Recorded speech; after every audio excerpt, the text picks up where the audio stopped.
Alcoa's been doing research for decades, and it's nice to see it all culminate together today.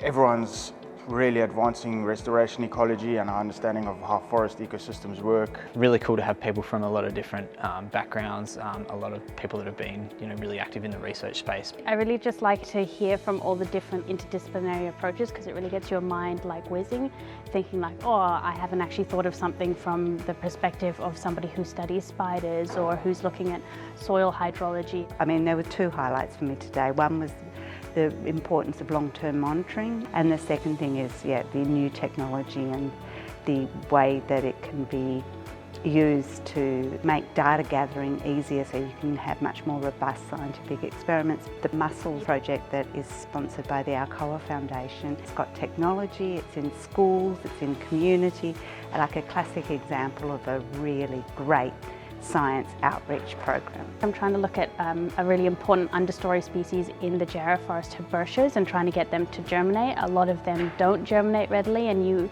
currently, for the Alcoa restoration and any other restoration efforts in the Jarrah forest, they have to be hand planted as tissue culture or as cuttings or things like that. So it's really important that we try and upskill that area and get them to germinate. The DBCA crew, they were talking about the bioacoustics that they've been recording in the Jarrah forests and using that as an index for biodiversity and how that can change over time. My research is using conceptual ecological tools to quantify exactly which species and how many species are missing from certain areas, and to assess how far different sites are from their potential biodiversity. Alcoa has always done outstanding restoration, and this gives the time to look back at what has been done and look forward to what can be done, and to have that sort of funding to sit around that enables a much more solid foundation for moving forward. I think more than anything, as a researcher that does work quite directly with Alcoa,